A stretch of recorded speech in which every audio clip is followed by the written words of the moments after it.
일상 속 권리를 지키고 자신을 보호하기 위해서 이 법에 대한 지식을 찾게 되는 경우가 있죠. 이 중에서도 민법은 우리 일상에 가장 밀접히 적용되는 법인데요. 이 전문가가 아니면 이해하기 어렵고 학교에서도 기본적인 개념조차 배울 기회가 적다는 인식이 많습니다. 이 물건 구매부터 아르바이트 계약까지 청소년들의 삶과도 깊숙이 연결된 법 교육의 중요성, 먼저 영상부터 보고 오겠습니다.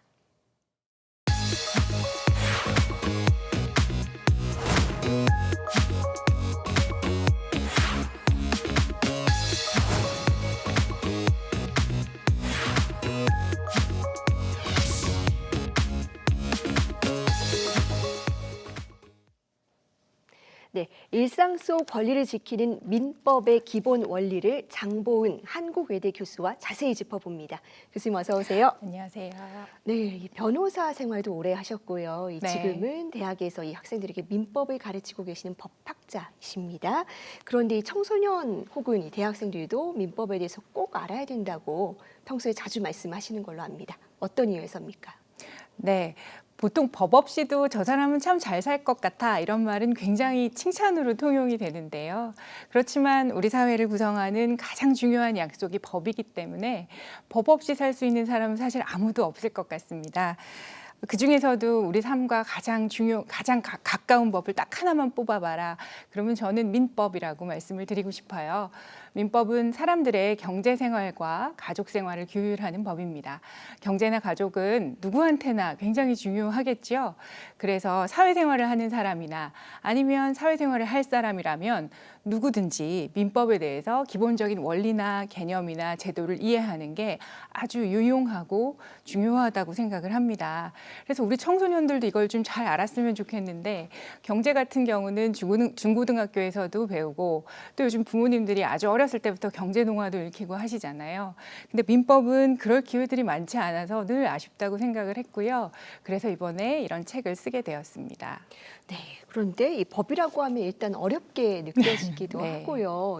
특히 민법은 분량도 방대한 걸로 알려져 있는데 일반인들을 위한 책을 쓰시면서 또 염두에 주신 점이 있으실 것 같아요. 어떻습니까? 맞습니다. 그 민법은 로스쿨 학생들도 어렵게 생각하는 아주 방대하고 깊이가 있는 법이기는 합니다. 그렇지만 아까 말씀드린 것처럼 우리 생활이랑 가장 가깝게 위치해 있기 때문에 그렇게 막 어렵고 복잡하고 또 아주 나랑은 관련이 없고 그런 법은 전혀 아니거든요.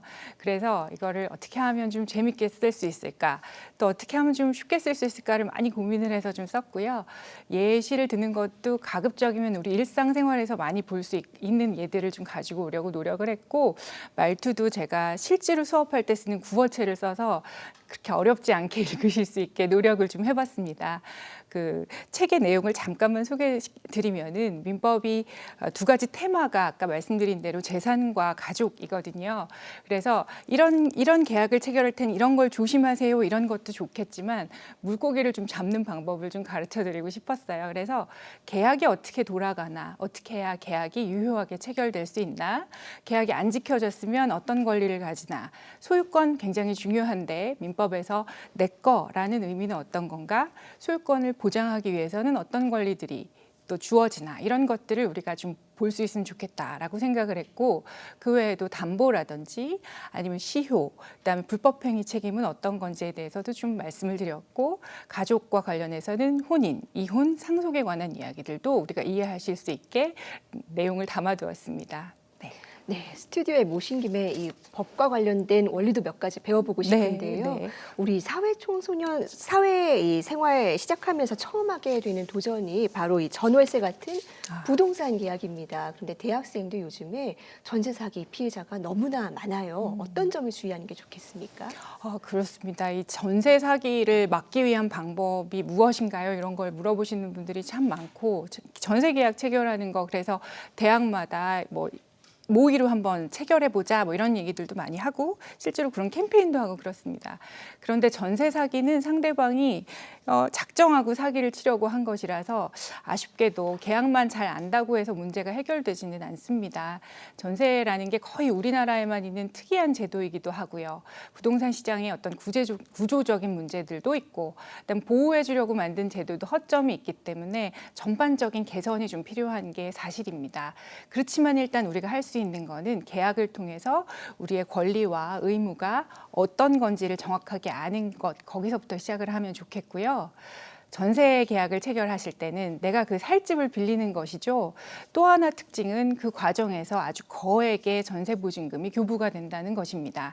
이거는 정말 청년들한테는 전 재산일 수도 있고 은행에서 아주 거액의 전세 자금을 대출받은 것일 수도 있습니다.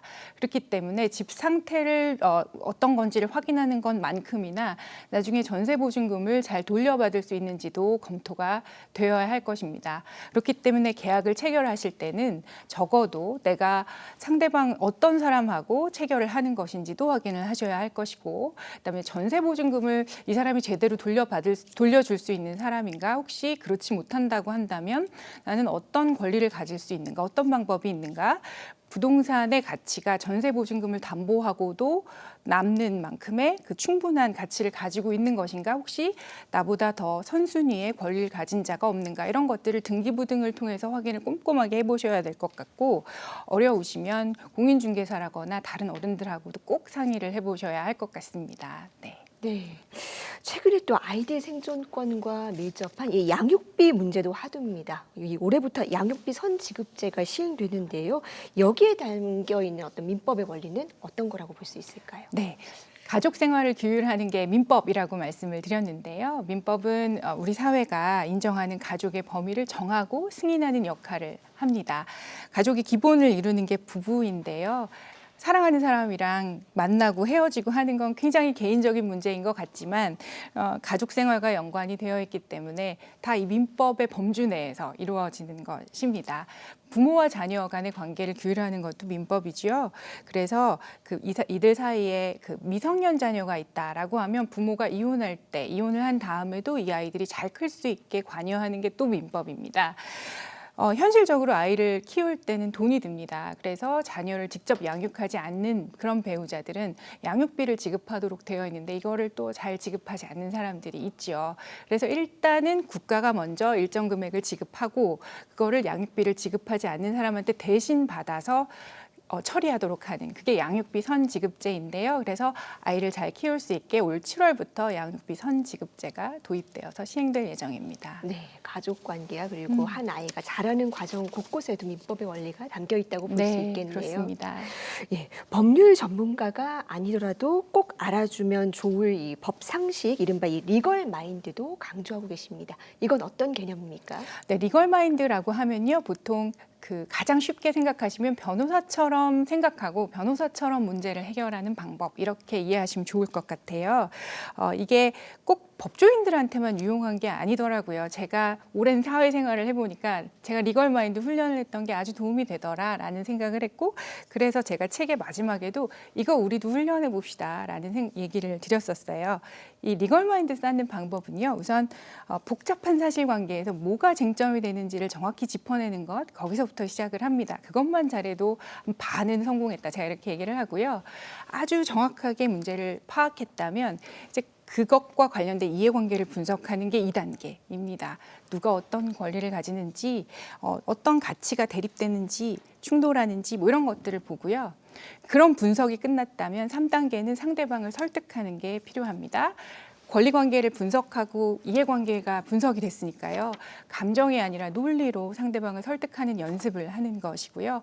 감정이 우선하면 상대방을 설득하기가 굉장히 어렵게 되겠죠. 그래서 여러분들도 사회생활을 하시면서 여러 분쟁들을 만나실 텐데 이 리걸 마인드를 이용하시면 이 분쟁을 합리적으로 해결하는 데 분명히 도움이 되실 거라고 생각을 하고요.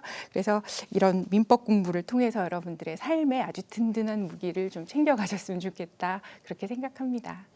네, 어렵게만 느껴지는 법이지만 우리 일상에서 또 스스로를 지켜내기 위해서 가장 중요한 도구가 네. 되기도 합니다. 이 중요한 결정을 할 때는 이 말씀해주신 법의 원리 안에서 꼼꼼히 짚어보는 습관도 중요할 것 같습니다. 교수님, 오늘 말씀 여기까지 듣겠습니다. 감사합니다. 감사합니다.